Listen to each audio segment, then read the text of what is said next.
Ini juga ya.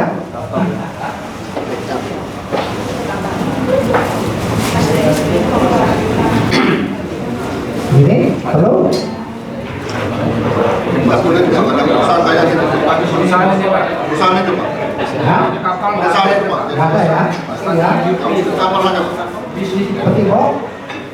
Seperti. Ini boleh Pak. Boleh. Ini boleh. Lalu saya lihat dulu kata-katanya apa ya. Ini peralatan. Ini adalah guna harian ya. Ini adalah pengecekan ya. Pengecekan pengambilan data ya dalam sistem ya, untuk nanti gunanya untuk perhitungan ya. Berarti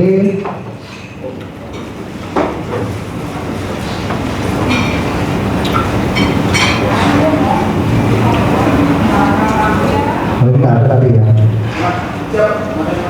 Kita mulai dari sini ya. Boleh? Dari peti box. Skip nggak? Belum skip? Nggak usah ya, langsung ya. Langsung perlu ya. Jadi peti box penyimpanan ikan ya. Ya, alat punya spesifikasi terbuat dari kayu, luarnya punya dari kayu, ya. Atau aluminium, atau plastik, atau fiberglass ya. Ada yang berisolasi, juga ada yang tidak ya. Tergantung mau disimpan di mana peti box tersebut ya. Isolasi yang dibutuhkan untuk ketebalan itu 5 cm cukup ya. Dengan high density yang tadi dengan 5 cm cukup ya. Kita tidak terlalu dalam. Kenapa tidak terlalu dalam? Supaya mudah diambil ya. Kalau terlalu dalam nanti berdiri susah ya. Jadi tidak terlalu dalam. Dan memanjang, lebih baik memanjang daripada dalam ya. Jadi untuk mudah pengangkatan ya. Terus mempunyai lubang penirisan, itu wajib ada ya di box penyimpanan, ada penyimpanan air ya. Metode boxing yang paling baik untuk diterapkan karena memudahkan pembongkaran ya. Jadi masih tidak tahu dalam itu mudah bongkar muatnya. Menjamin ikan tidak mudah rusak ya. Menghemat ruangan ya. Memudahkan segi pengangkutan. Tingkat kesegaran ikan tidak banyak mengalami perubahan jika headnya cukup. Kalau cukup ya sama aja ya. Ada fungsinya.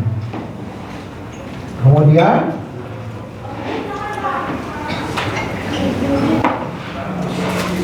adalah peralatan standar dari imigrasi yang ada ya. Harus begini, terutama kapal-kapal yang besar ya. Ada sebagian kapal kecil turbo harus ada ya. Kapal kecil, besar kecil ada. OPS plus minus harus ada. SP harus ada. Palu harus ada. Alat lores setirin untuk kapal besar. Gerinda untuk kapal besar. Body string untuk kapal besar ya. Kunci shock, kunci set harus ada. Kapal kecil atau kapal besar ya. Terutama yang berada di sini regulasinya. Vakum pump itu harus ada untuk kapal besar pada waktu perbaikan ya. Terus infrastruktur infrared thermometer ini harus ada ya. Saya sarankan harus ada. Flaring tool itu adalah yang untuk mengamoniak ya. Kalau amoniak nggak pakai flaring tool, dia pakai cutting ya. Flaring tool itu adalah untuk memotong pipa tembaga. Multitester, analyzer, ampere ya, tangga, center, dan stop diagram harus ada ya. Ini adalah peralatan standar atau sertifikasi yang harus ada di kapal ya.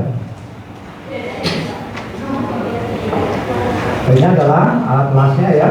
Ini adalah analyzer. Ini adalah flaring tool tadi ya. Ini adalah visual flaring tool juga untuk motong sama untuk nyambung ya, nyambung pipa tembaga. Ini adalah infrared thermometer ya, thermometer. Nah ini jurnal ini adalah penting Pak. Jurnal ini penting ya. Disarankan kalau bisa ini harus ada.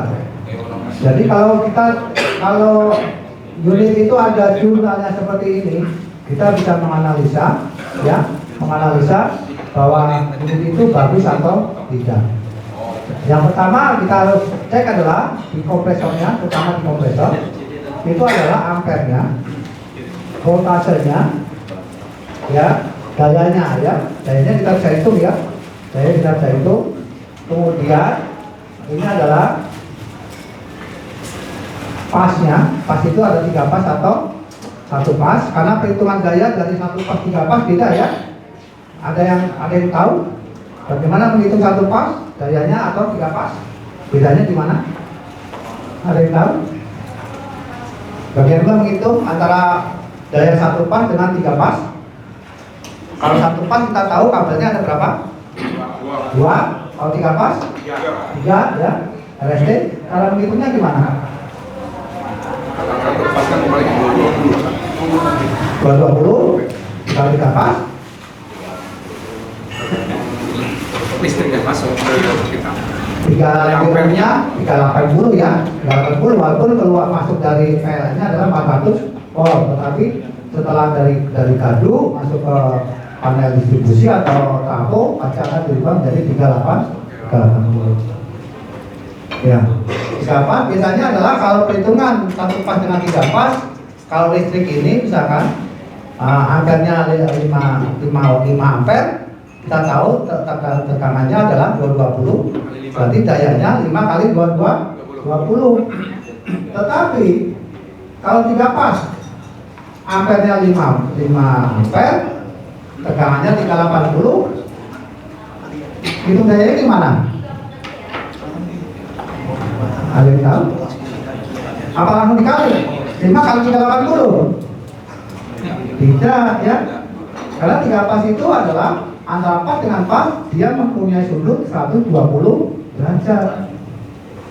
Ya, jadi untuk menghitung daya 3 pas, ampere dikali voltase dikali dengan akar 3. Oh ya. Jadi kalau kali akar 3. Jadi kalau misalkan ampere motor penggerak kompresornya 3 pas, ampernya 5 ampere, voltasenya 380, dayanya adalah 5 kali 380 kali akar 3. Itu satuannya masih VA, volt ampere. Kalau mau dirubah jadi kW, bagaimana caranya?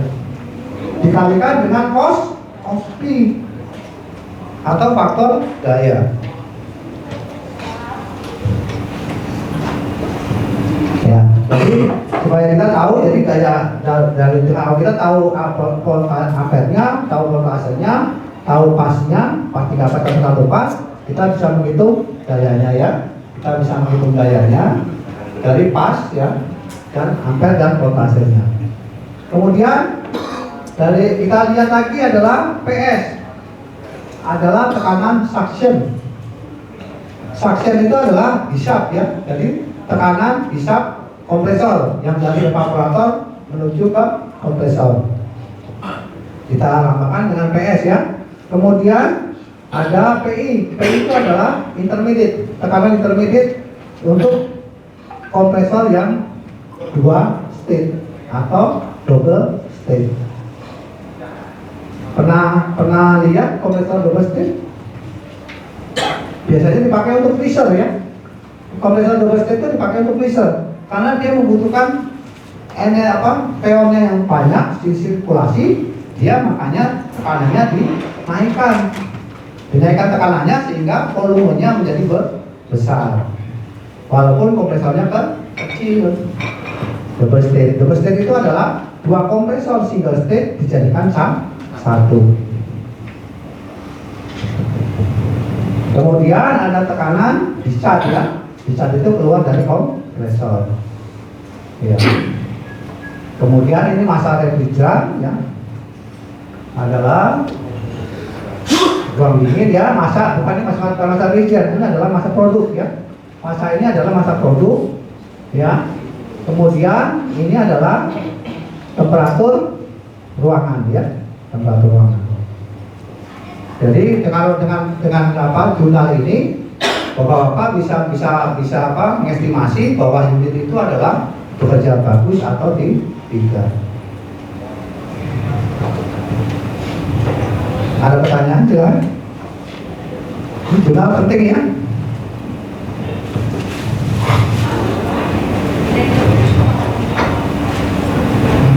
Bawa laptop saya ya.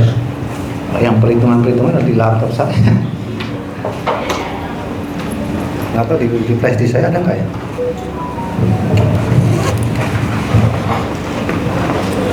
Bisa itu Mbak, bisa mau bisa ada ini apa ya? Barangkali ada di sini. Ini kenal orang ini soalnya.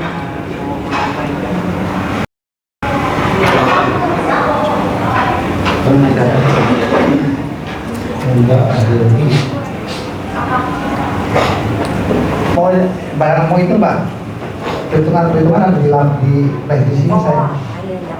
Dan flash di dengan apa biar biasa.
Ini saya nggak bisa cetak ya.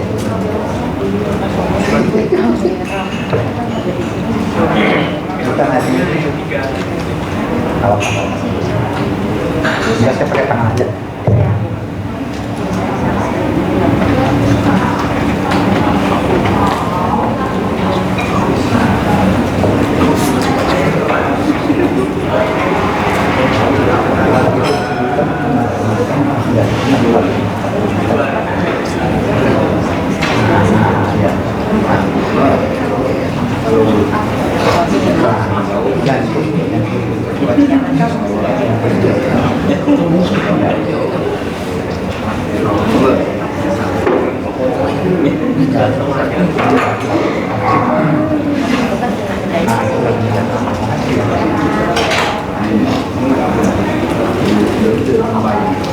Ada pertanyaan masalah jurnal?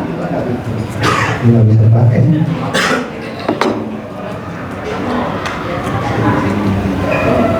Ada jurnal yang bertanyakan nggak? Kalau nggak ada,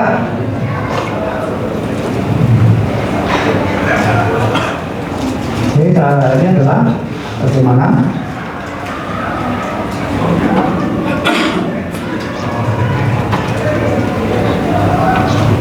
ya, ini bagaimana cara melakukan pengecekan yang ada di lapangan ya. Ini ada ini. Ini adalah ceritanya adalah ini kompresor ya. Ini kompresor. Kompresor ini kita anggap ini ada evaporatornya. Padahal evaporator di kapal adalah yang ini ya. Sebetulnya dibalik ya. Yang di kapal adalah kondensor ini sebagai evaporator ya kalau di kapal. Yang ini adalah sebagai kondensor pakai air laut ya. Jangan lupa. Jadi kita butuh data tadi di jurnal adalah low pressure ya. Ada low pressure, ada high pressure, ada oil pressure ya. Tadi kompresor. Jadi ada low pressure tadi di jurnal, high pressure, ada oil pressure ya. Kemudian di kondensornya kita bisa menghitung data adalah berapa udara yang dipakai untuk mendinginkan, masuknya berapa, keluarnya berapa, bisa dihitung kapasitas dari kondensornya ya. Kemudian refrigerantnya, keluarnya cairannya temperaturnya berapa, kemudian masuk ke evaporator akan kembali lagi seperti ini. Nah, bagaimana cara menghitungnya? Menghitung kapasitas pendinginan itu ada banyak cara.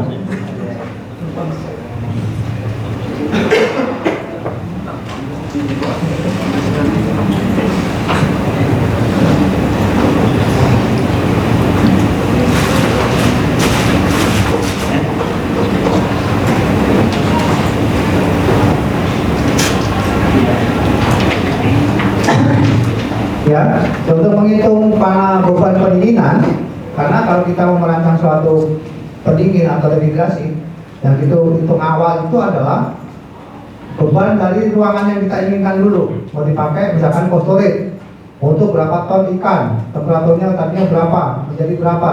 Nah itu kita harus tahu dulu spesifikasinya, berikut ruangannya, baru kita menghitung panasnya. Seperti kita bisa ngomong, kita bicarakan pada temperatur awal sampai temperatur beku itu panas sensibel ya, seperti tadi grafik sebelumnya. Ya, panas sensibel itu rumusnya adalah panas yang dibutuhkan untuk mendinginkan dari temperatur ya, dari misalkan 25 derajat menjadi sampai 0 derajat. Itu adalah masanya, masa itu adalah M itu adalah masa dari produknya, M itu adalah masa dari produk ya. CP itu adalah masa jenis dari ikan, masa jenis dari ikan, tergantung ikannya, ikan udang, ikan tuna, ikan teri, berbeda-beda ya masa jenisnya, bisa dicari di Google.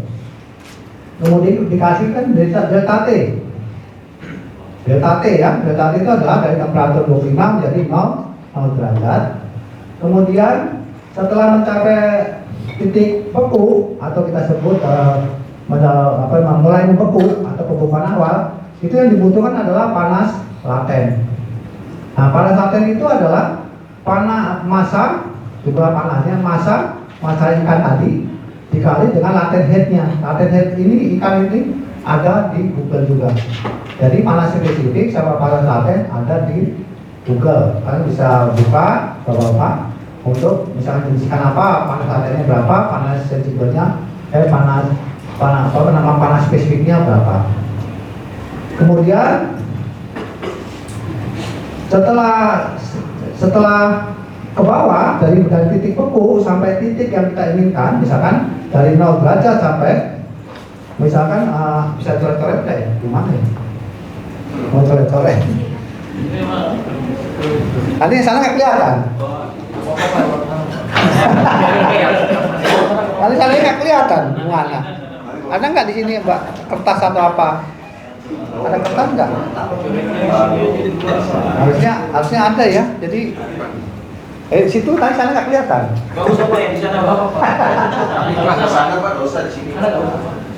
Maksudnya saya mau ngasih studi kasus ya misalkan. Itu ada studi. Pak, gimana nih cara ini Pak supaya bisa dua-duanya ngelihat ini?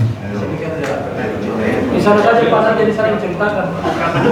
Di sana ada ini kertasnya.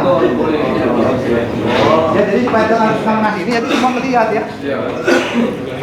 Ini miring karena di sini salah ini miring. kita kalau yang di sana Pak tidak ada gunanya Pak. Tapi itu kan bisa ada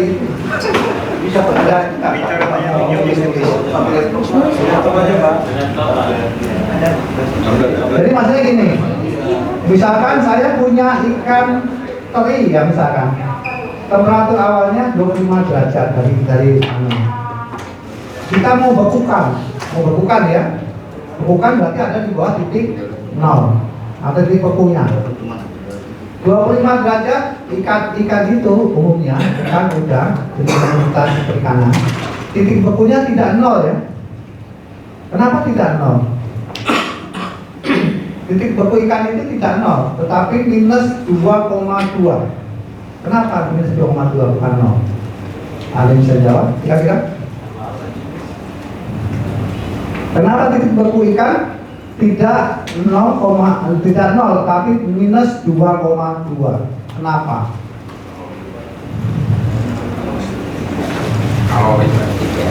Ayo, kira-kira kenapa? Hah? Masa jenis? Sama ini. Kadar air ikan. Betul, karena kadar airnya dalam ikan tergantung kadar air ikan. Karena yang 0 derajat itu airnya, sedangkan ikan itu kadar airnya tidak 100%, hanya sekitar 50 sampai 60%. Berarti yang sampai 0 itu hanya kadar airnya, sedangkan yang kandungan lainnya itu di bawah 0. Makanya untuk perhitungan perikanan biasanya untuk titik beku itu tidak 0, rata-rata antara minus 2,2. Jadi kalau misalkan Saya punya ikan teri misalkan 25 derajat, saya membekukan sampai minus 18 misalkan ya. Yang kita hitung dulu adalah dari 25 sampai minus 2,2 tadi. Itu adalah kita sebut dengan panas sensibel. Kita hitung pakai rumus massa kali Cp, kita cari Cp ikan terinya berapa, delta T-nya berarti dari 25 dikurangi dengan minus 2,2. Berapa derajat jadinya delta T-nya?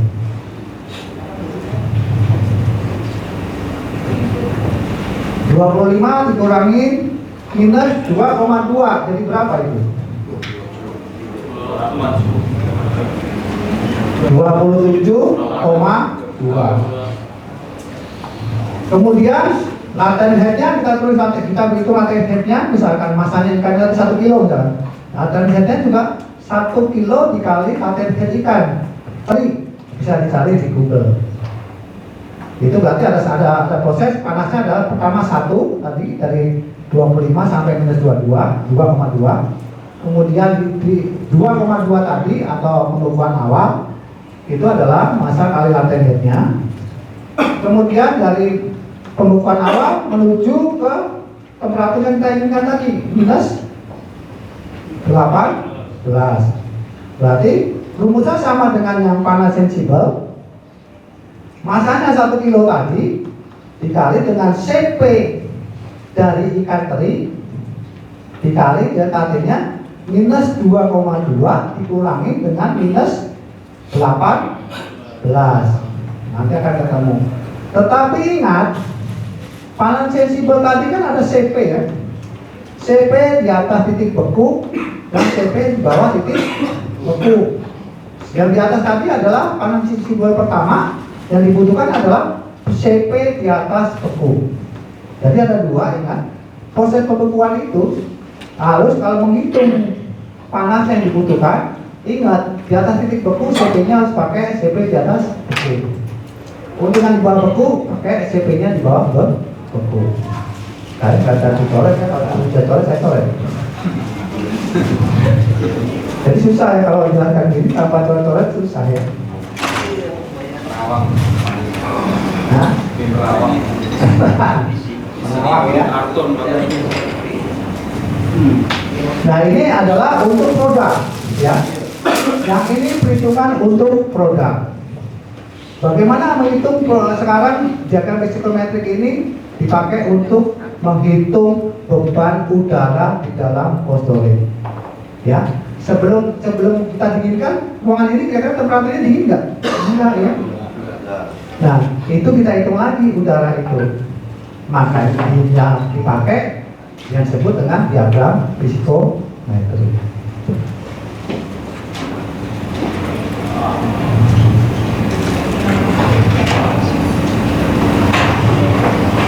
Ini tadi ya, yang saya bilang tadi, ya kan?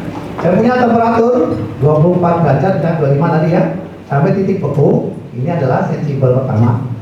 Rumusnya tadi massa kali Cp kali delta T. Kemudian pada titik beku, ini adalah massa kali latent head ya, massa kali latent head pada saat ini. Yang di sini adalah sensibel pertama, ini adalah latent head. Yang ke bawah ini nanti adalah sensibel kedua ya. Dengan rumus adalah massa kali Cp delta T. Cuma Cp-nya beda. Yang di sini adalah Cp-nya di atas beku, dan di sini adalah Cp-nya di bawah beku. Dan di sini pakai Cp di atas beku, yang sini pakai Cp di bawah beku. Ini materi kuliah semester ya. Ini adalah contohnya ya, contohnya misalkan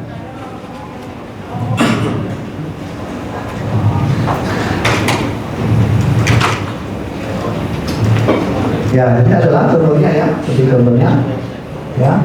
Kalau punya ruangan temperaturnya kita inginkan adalah minus 25 derajat ya. Kita pakai untuk es ya, es dibuat dari air ya, dengan massa sekian, Cp air yang bekunya, Cp S-nya adalah di bawah beku sini. Temperatur airnya adalah awalnya ada sekian, berapa Q-nya yang harus dilepas ya. Kemudian sisinya ya, isolasi dari depan sisinya ruangan itu adalah kayu dengan K-nya konduktivitas termal ya. K itu adalah konduktivitas termal, K ini adalah kemampuan untuk mengantarkan panas ya, mengantarkan panas. Kemudian ini tebal isolasinya adalah sekian senti, temperatur di ruangan adalah sekian, dimensi ruangnya adalah ini kali ini, hitunglah berapa beban pendinginan keseluruhan ya.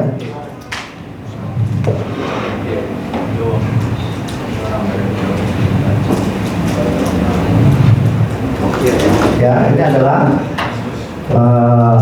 perhatikan satuannya ya. Kemudian rumus-rumus yang digunakan adalah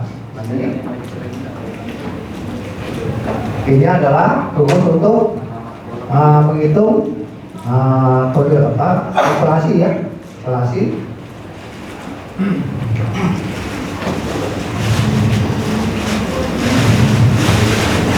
Nanti saya kirim aja ya ke anu ya, contohnya ya.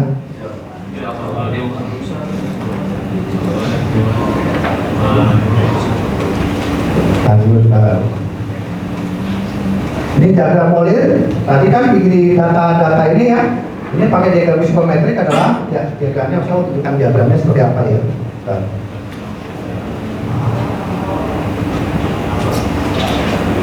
Saya menunjukkan diagram skill.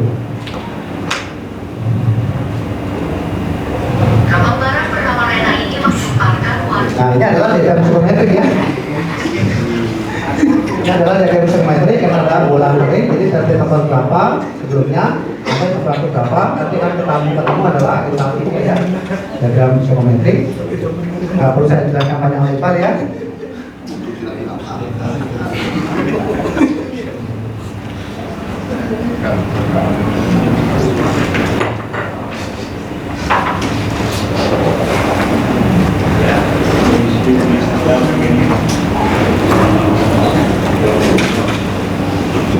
Ini ada diagram molir.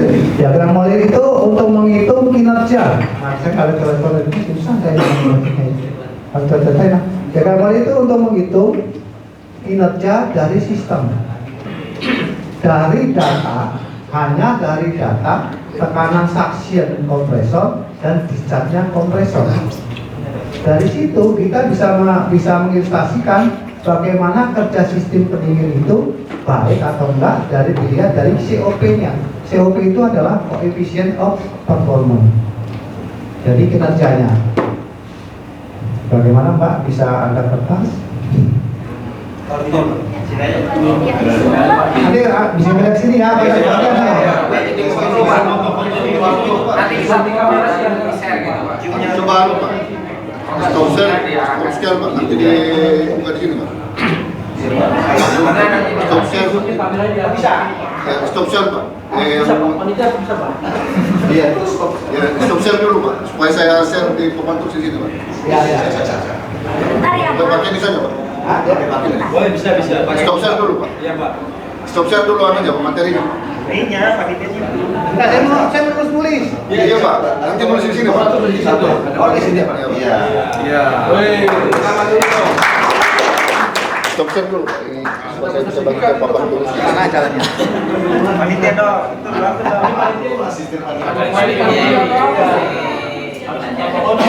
Kasihkan sopoknya deh, supaya kelihatan. Sampai Silakan. Mau pulang aja Pak. Bawa aja Pak. Terima kasih ya.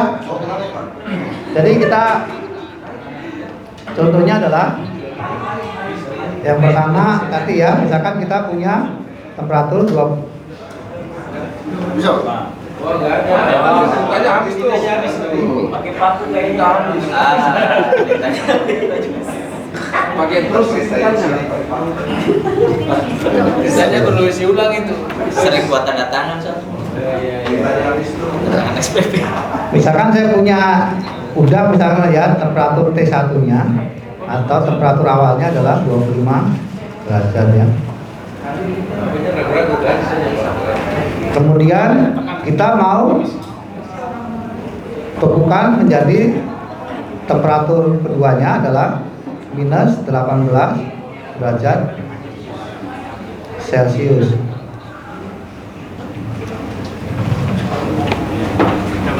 Terus misalkan titik bekunya adalah minus 2, kok tulis 2,2 jadi begini Pak. Jadi kotak. Tulis 2 jadi kotak.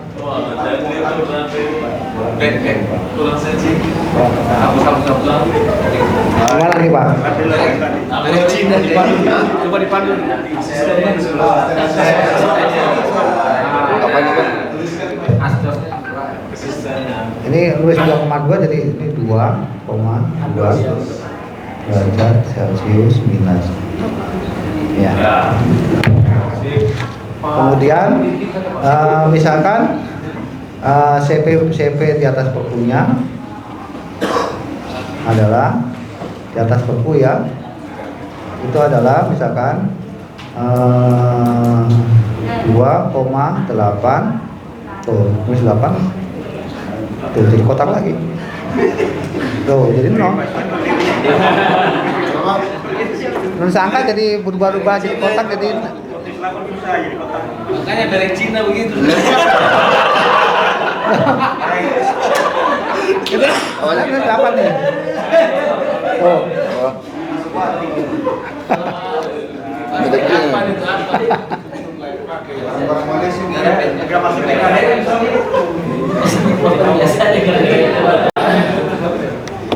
Terus kan.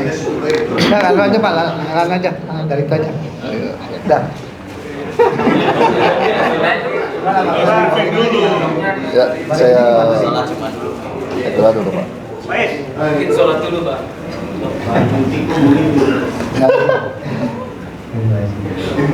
Pak. Coba yang dari Merauke punya. Iya. Mas Fandi.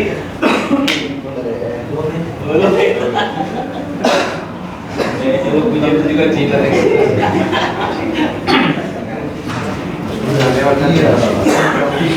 Kapan aja Pak? Waktu SMP. Ya. Tadi dari diagram moler itu kita bisa barangkali ada ya. Barangkali ada. Di sini itu di sana lagi. Kalau saya di sini layar Di dalam. saya tulis di sini foto ini foto mirip itu. Nggak bisa diganti. Mas, mau bisa diganti? Coba. Ini nggak bisa dibaru Pak. Jadi ini Mbak. Kenapa Pak? Ada turun naikkan. Pakai poin berapa? Oh, tadi nggak pakai itu bisa. Tadi nggak pakai poin. Kita bahas itu aja, bahas itu.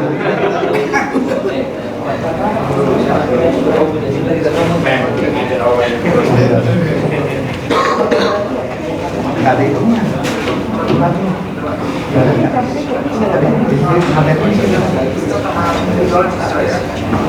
Ya, saya mau dulu. Jadi diagram moler ini adalah untuk melihat pengertian.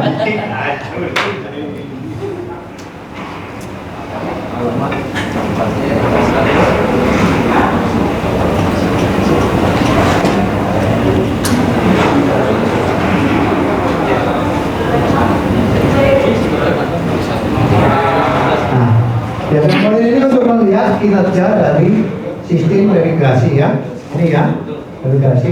Yang merah ini adalah penyerapan panas di dalam kompresor. Ya, kok ini berwarna sama berwarna sih nggak berwarna. Bedanya di situ, Pak. Lupa warnanya. Itulah kelebihan. Berarti saya sana aja ya, berwarnanya ya. Kalau begini Pak, kalau begini Pak. Tidak ada warnanya yang kesini aja ya. Kalau begini Pak. Kelebihan B3 itu lah, Pak. Berarti yang di bawah, ya, di bawah ini ya. Supaya saya bisa lihat ya. Ah, berwarna saya sekarang. Oh, kayaknya Bapak lu jauh dari situ aja. Ya, jadi yang di bawah ini, yang merah ini, yang di bawah ini merah ini ya. Nah ini adalah dia panas yang diserap di dalam evaporator. Jadi kalau ini saya anggap ini adalah yang merah ini adalah penyerapan di dalam evaporator. operator. Kemudian yang ini warna biru ya, yang ini warna biru ini itu adalah kerja dari kompresor. Yang warna hijau di atas ini, ya, itu adalah kerja dari kondensor. Terus yang ke bawah, yang hitam ya, sana juga hitam sama ukurannya. Yang ke bawah itu adalah ekspansi. Nah, untuk menggambar siklus ini, ya, dibutuhkan adalah pertama adalah diagram molirnya, diagram molir dari refrigeran yang dipakai. Kalau Bapak pakai amonia, berarti diagram molirnya juga cari diagram molir amonia. Kalau pakai R40400, ya adalah pakai 400 juga, diagram molirnya ada semua. Kemudian Bapak butuhkan adalah tekanan hisap kompresor. Tekanan hisap kompresor itu adalah di bawah. Ini adalah tekanan, ya. Kalau di diagram molir ini adalah, sebelah ini adalah tekanan, ya. Ini adalah tekanan. Jadi tekanannya, dan di bawah ini adalah tekanan dari hisap kompresor. Berapa tekanannya? Bikin garis lurus sampai memotong garis lengkung ini, ya, sampai memotong garis lengkung. Kemudian yang di atas, yang di kondensor ini, di atas ini sampai sini adalah tekanan dari discharge-nya atau tekanan keluar dari kompresor. Jadi kalau udah tahu tekanan hisap kompresor sama tekanan buangnya kompresor, Bapak bisa menggambar siklus dari kerja unit itu. Jadi berapapun tekanannya, kita tahu tekanan kompresor itu selalu berubah-ubah, tidak mungkin sama. Dalam hitungan detik, hitungan menit, tekanan kompresor itu sama, tidak akan sama, nanti berubah. Kalau berubah, gambarnya ini juga akan berubah. Kemudian kerjanya juga akan berubah. Ya, kalau kerjanya berubah, berarti gambarnya berubah. Kita bisa melihat bahwa kerja sistem itu adalah betul atau tidak. Nah, untuk melihat efisiensi dari unit setelah kita gambar ini, untuk menghitung efisiensi, itu kita bisa lihat adalah bahwa jumlah panas yang diserap di evaporator yang merah, ya, yang merah ini adalah jumlah panas yang diserap di evaporator dibagi dengan kerja kompresor. Ya, kalau kita namakan adalah dari titik awal biru adalah 1, ya, kemudian ke atas 2, ya. Kalau ini kita namakan ini garis nomor 1, nomor 2, nomor 3, nomor 4, ya. Berarti adalah untuk COP atau kinerja efisiensi kerja dari refrigerasi itu adalah dari 4 dikurangi 1, ya, 4 dikurangi 1 dibagi dengan 2 dikurangi 3 dikurangi 3 dikurangi 2, ya, betul ya. 2 dikurangi 1, ya. Tadi penamaannya gimana? 1, 2, 3, 4. Berarti untuk menghitung COP-nya adalah 1 dikurangi 4, ya. 1 dikurangi 4, H1, karena ini adalah entalpi. Kalau ke bawah ini adalah entalpi, ya. Ini garis entalpi panas. Jadi H1 dikurangi H4 itu adalah kerja evaporator dibagi dengan H2 dari ujung sini ke atas ke bawah, H2 dikurangi H1, ya, itu adalah kerja kompresor. Jadi H1 dikurangi H4 dibagi dengan H2 dikurangi H1, itu adalah COP dari itu. Itu Perlukan dari kemarin kan. Kalau ini tengah sini, ya, tengah-tengah, ya. Gimana Pak? Tengah-tengah aja. Ada spidol tapi nggak ada unit tadi. Ada spidol padahal, ya. Apa mau di depan sini? Ada salah kelihatan nggak? Enak di depan, ke belakang sini. Itu aja. Depan ada, boleh Pak. Depan sini aja.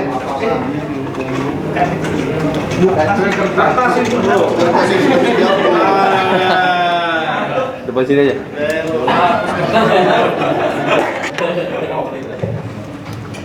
Ya, makasih Pak, ya. Banyak. Kita mau yang tadi, hitungan tadi apa langsung ini dulu?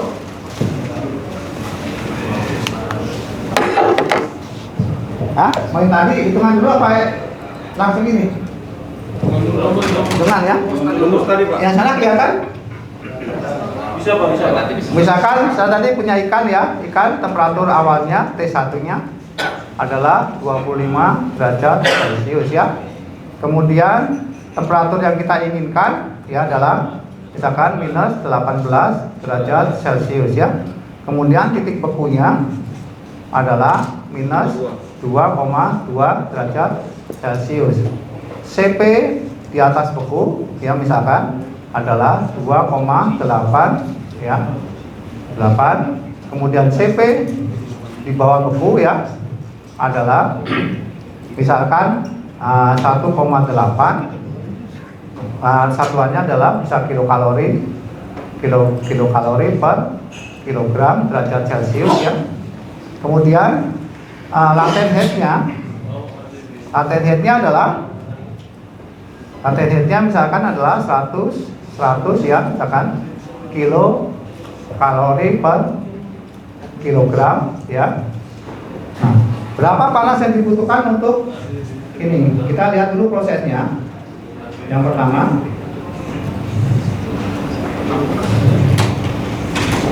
adalah dari 25 derajat sampai minus 2,2. Kemudian ini adalah minus 18 ya 18 ya. Ini adalah sensibel pertama, Q sama dengan M, CP di atas delta T ya. Kemudian yang ini Q1 Q2 adalah massa kali latent headnya. Yang ini yang ketiga Q3-nya adalah massa kali CP di bawah beku kali delta T ya. Jadi misalkan adalah 1 kilo ya, misalkan adalah ikan 1 kilogram ya. Jadi sama dengan massa ya. Yang pertama adalah kita menghitung Q1-nya ya. Kita kelihatan Pak di sana? Bisa Pak. Sana nggak kelihatan ya? Sudah Pak. Harusnya di belakang sini ya kalau mau ya. Tolong Sesuaikan aja Pak. Nah, di belakang ini lebih jelas ya. Iya. Kelihatan sekarang? Kelihatan semua? Anggap aja kelihatan ya.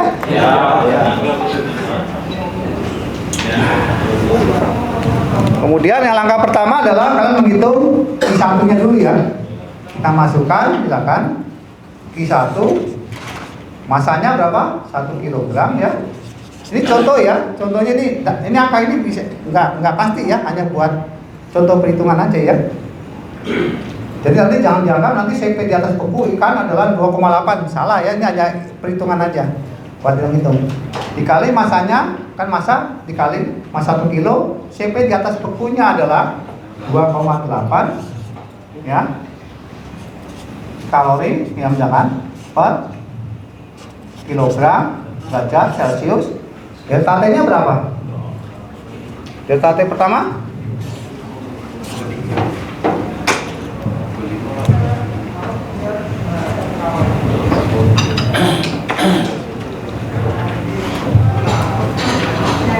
delta T-nya adalah dari 25 dikurangin minus 2,2 ya. Jadinya berapa? Kilo-kilonya kita coret ya. Derajat Celciusnya ini derajat Celcius kita coret. Berarti tinggal kalori ya. Kalori adalah tinggal berarti 2,8 dikali 27 ya. 27,2 ya. Ini adalah Q1. Kemudian Q2 massa dikali latent headnya. Berarti masanya 1 kilo dikali dengan latent headnya, misalkan ini misal ya, semua angka misal ya, bukan pastinya ya. Dikali 100 kilokalori per kilogram ya. Kilogramnya saya coret berarti adalah 100 kalori. Kemudian titiganya adalah massa kali Cp di bawah beku kali delta T, berarti 1 kg dikali dengan Cp di bawah bekunya adalah 1,8 ya kalori per kilogram derajat Celcius ya, dikali delta T nya berapa yang di bawah ini, jadi minus 2,2 dikurangin 18 ya, kan minus 18 ya, dikurangin minus 18, jadinya 1 kilo dikali Cp nya 1,8 kalori per kilogram derajat Celcius dikali minus 2,2 dikurangin minus 18 jadi berapa? Minus apa plus?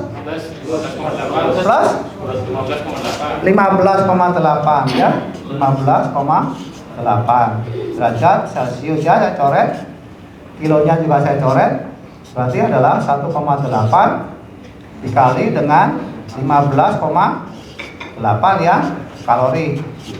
Nah, jumlah tadi untuk menghitung jumlah panas yang harus dibuang di dalam ruangan itu adalah Q1 tambah Q2 tambah Q3.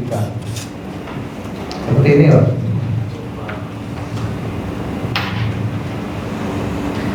Kok bisa langsung ke situ ya? Ini Pak. Bukan. Dari Zoom Pak. Oh, dari Zoom. Dari kamera. Ya? Jelas? Ada yang mau tanyakan? Ini angka ini nggak pasti ya, ini angka ini hanya rekan-rekan saya ya, supaya kan bisa buat hitung aja. Kalau pengen angka pastinya CP berapa, apa bisa di Google ya, nanti akan kelihatan. Ada yang mau tanyakan, silakan.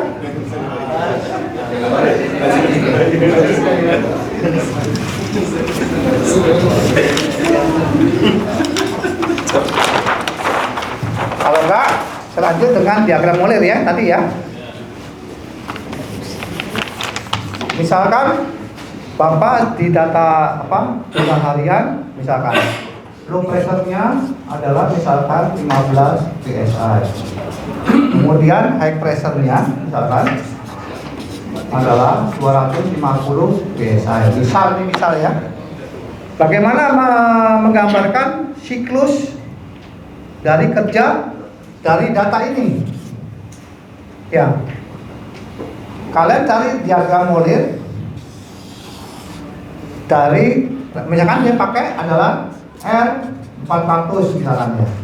Kalian cari diagram molirnya, diagram molir dari R400.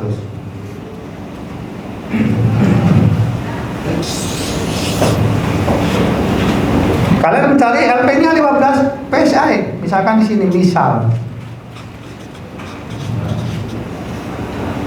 Kemudian high pressure-nya 250 psi misal. Ini adalah tekanan ya, ini tekanan pressure. Misalkan satuannya adalah psi. Di sini adalah entalpi atau H kecil ya. Bagaimana menggambarnya? Menggambarnya adalah kalian bikin garis dari sini ya,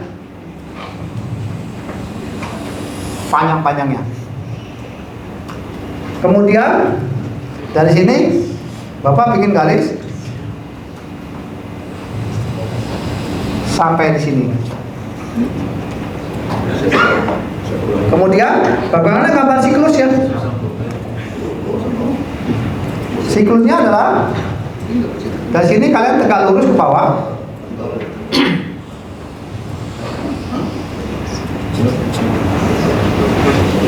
Kemudian dari sini kalian ini nanti ada garis isoterm ya. Jadi ada garis tekanan atau temperatur yang sama, garis lurus. Kan gambarnya gini.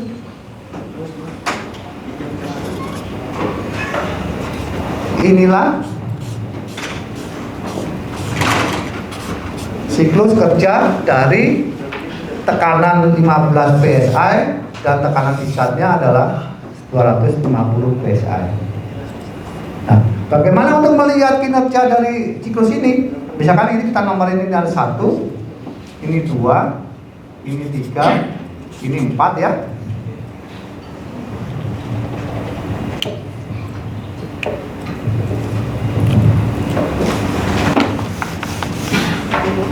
Satu kedua itu adalah kerja evaporator.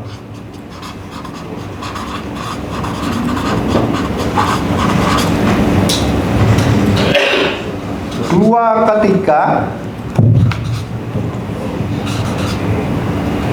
kerja kompresor.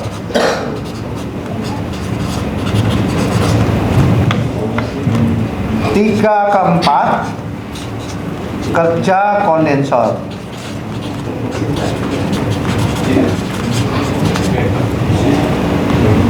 Empat ke 1 adalah katup ekspansi.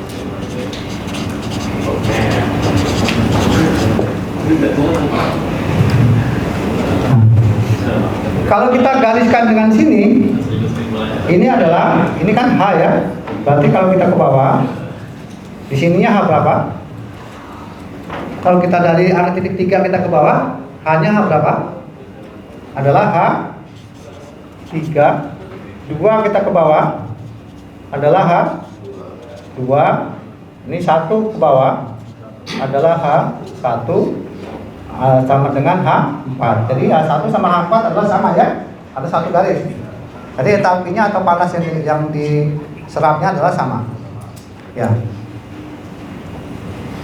Berarti kalau kita mau menghitung kerja dari evaporator, tinggal gampang. Ini kan H, ini ada nilainya ya. Ini akan ada nilainya ya. Ada nilai harganya nih. Setiap dari sini kan ada nilai harganya, semakin semana semakin kecil ya. Jadi kalau evaporator, kerja evaporator berapa? H2 dikurangin H1. Jadi evaporator itu adalah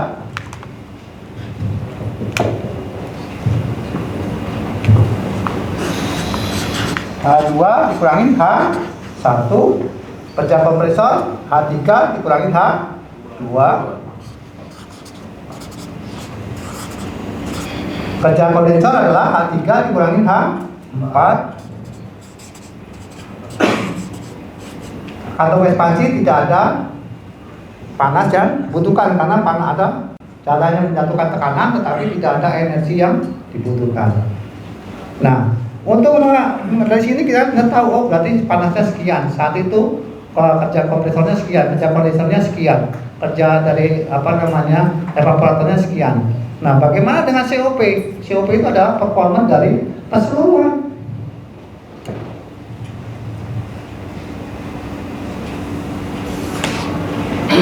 COP ya, coefficient performance itu adalah sama dengan gini.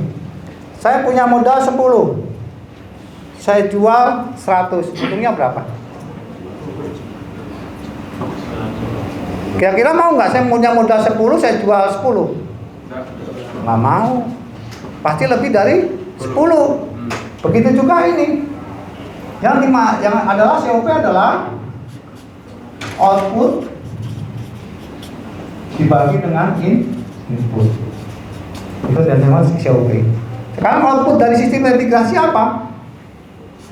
Adalah kerja evaporator dibagi dengan inputnya apa? Kerja kompresor. Berarti dibagi dengan kerja kompresor. Atau sama dengan dari ini adalah H2 dikurangin H1 dibagi dengan H3 dikurangin H2. Ini minimal 1. Satu aja orang nggak akan mau, modal 10 dapat 10 ya. Jadi minimal harus lebih dari 1. Kalau hasilnya 1 berarti nggak efisien, apalagi di bawah 1. Jadi COP itu usahakan angkanya ini hasilnya harus sebanyak mungkin. Baru kita tahu itu efisien. Ada pertanyaan, silakan.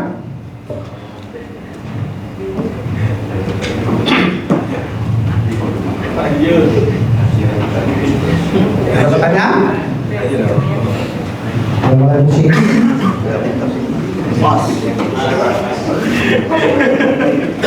Yang mulai pusing-pusing. Ya. Jadi yang jelas dengan kita, makanya jurnal itu kenapa penting? Karena dengan jurnal itu kita bisa menggambarkan siklusnya pada saat itu, juga bisa melihat kerja dari unit itu pada saat itu. Karena setiap menit itu berubah-ubah ya, tekanan itu kan berubah-ubah. Karena sesuai dengan beban. Saya dulu waktu kerja tidak perlu ngecek kalau konsulen kan kompresor di sini, konsulen di sana, air berasal di sana kan jauh-jauh ya. Saya hanya di ruang kompresor. Saya tahu tekanannya ini, saya bisa menggambarkan kisarannya itu bagus atau tidak dari ruang kompresor. Jadi nggak perlu kita ngecek ke ruang konsulennya, tidak perlu ngecek ke ruang air belasnya, cukup melihatnya dari ruang kompresor. Ya, ada yang pertanyaan silakan. Masih ada 15 menit ya.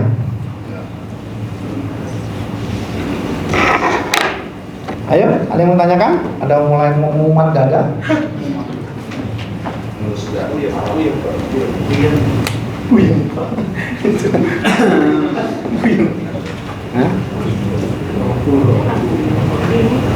Ini nanti bisa di foto ya. Satu pertanyaan Pak. Ya, silakan. Saya ingin kita harus menggunakan rumus-rumus ya. Saya tanpa menggunakan rumus, dengan melihat kondisi real di lapangan, misalnya dengan melihat kompresor ya. Nah, ciri-ciri fisik yang bisa meyakinkan kita bahwa itu memang ada terjadi trouble atau apa. Jadi tanpa menggunakan rumus ini. Betul. Jadi kita nggak ngitung detail ya. Sehingga sepintas kita bisa tahu Ya, kita. dikasih awal aja. Ingat Pak, tergantung kita pakai jenis refrigerannya apa. Karena setiap refrigeran itu mempunyai karakteristik tersendiri. Contohnya R22, temperatur suctionnya harus 50 sampai 60 psi. Terus tekanan discharge-nya 200 sampai 300 psi. Itu standar, ya. Jadi kalau dipakai 400 beda lagi Pak. Bisa dilihat speknya seperti apa. Nanti lihat pada tekanan kerjanya kompresor. Jadi bisa langsung tahu tanpa menghitung, ya. Sekarang saya juga ngapal R400 operating kerjanya adalah temperatur saksinya berapa saya hafal Pak. Nah, yang saya hafal amonia sama R22 karena cuman sekarang saya nggak tahu berapa, karena udah banyak pel saja, ada 410, 400, ada 32, ada ini macam-macam ya. Jadi saya nggak butuh apa. Tapi Bapak bisa lihat spesifikasi dari operating pressure-nya dari masing-masing refrigeran. Kalau temperaturnya misalkan kira-kira temperaturnya suctionnya rendah, ada kemungkinan apa? Kalau suctionnya lebih rendah daripada standar operasional, pressure-nya. Ayo, kalau suctionnya rendah, berarti yang bisa kan berkurang Pak. Kalau bisa berkurang kemungkinannya file-nya kurang. Tapi belum tentu. Kalau misalkan suctionnya rendah, discharge-nya naik. Kalau file kurang, suctionnya turun, discharge-nya pasti turun. Sama-sama turun, itu kurang file. Tapi sekarang kondisinya discharge-nya turun, suctionnya turun, discharge-nya naik. Ayo apa kira-kira? Kira-kira apa? Beban. Kalau beban itu Pak, beban itu identik dengan naiknya suction. Kalau dikasih beban naik, banyak pasti suction akan naik. Kalau udah bebannya turun, suctionnya akan turun. Itu identik Pak. Karena suction itu identik dengan energy consumption. Kalau suction naik pasti Bapak lihat cek ampernya pasti naik. Begitu amper suction turun, ampernya pasti turun. Identik dengan beban adalah suction. Tapi kalau satu turun, di situ naik, berarti ada kebuntuan, baik itu di filter and dryer atau di mana pasti buntu. Jadi tidak ada pemikiran masuk ke dalam evaporator. Nah sekarang kalau dua-duanya naik, reaksinya naik, disanya naik. Apa kira-kira? Ini troubleshooting ya. Kira-kira apa? Disanya, saksinya turun, disanya kok ikut naik, disanya ikut naik. Kira-kira apa?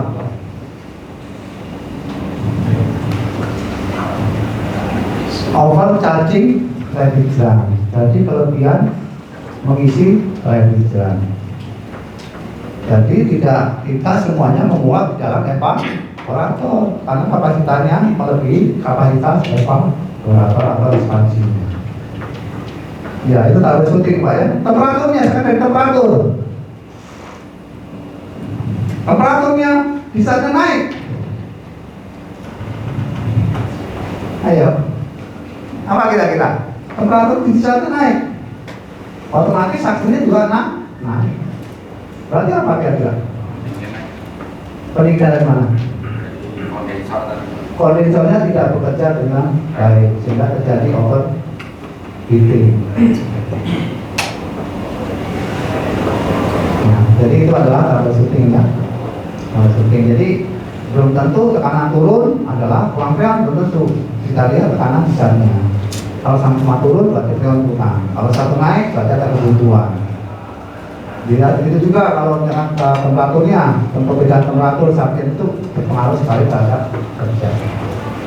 Saya sebetulnya punya ya, nanti saya coba saya kirim ya troubleshooting untuk sistem irigasi. Punya dulu, yang dulu pernah saya kasih deh Mbak. Dulu saya pernah ngasih Pak Bobi troubleshooting deh di sesi pertama, kalau sesi kedua ya dulu. Kalau ada saya kirim ke Pak Bobi. Saya dulu pernah ngasih ke beliau ya. Jadi troubleshooting kalau temperatur saksian turun, temperatur apa di saatnya naik, kalau kemana itu nanti masalahnya kira-kira apa. Ada lagi mau tanya Pak? Mungkin materi udah habis nih ya. Itu udah materi kuliah belum? Ada tulis tambahan ini. Baik. Iya, masih ada? Bagus. Oke, kalau gitu Bapak Ibu kita berikan tepuk tangan untuk Pak Agus. Ya. Nomor saya kalau mau silakan ada di belakang itu. Ya, kalau mau nomornya Pak Agus. Ya, silakan nanti ada di bawah sini ya. Ini dulu. Ceritanya gini gitu. Baik, Bapak Ibu, sekarang sudah 11:25. Bapak Ibu khususnya yang mau menjalankan ibadah sholat Jumat, ada dua opsi. Yang pertama, keluar dari hotel ini ke sebelah kanan, tidak jauh dari situ ada masjid di sebelah kanan. Kalau satu lagi yang keluar, belok ke sebelah kiri ada Alia, ya. Oh ya, baik.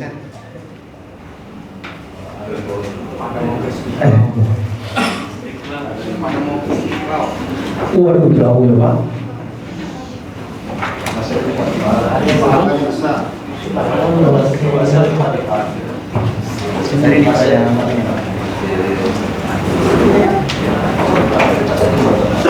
Oke, berikut adalah nomor telepon Pak Agus. Monggo disimpan. Kalau dipergunakan dengan baik, dan tadi sudah di-mention bahwa kalau bisa WhatsApp dulu, kalau langsung telepon biasanya nggak diangkat ya Pak. Ya, betul. Baik. Itu yang pertama. Terus yang kedua, kita kembali ke dalam tempat ini itu jam 1. Jadi dari sekarang sampai jam 1 Bapak Ibu dipersilakan untuk melakukan ibadah sholat Jumat lalu makan siang. Seperti itu. Kenapa? Oh iya, saya ikutin Pak Daud aja. Berarti ada perubahan? Oke. Ya, semua tergantung Pak Wahyu.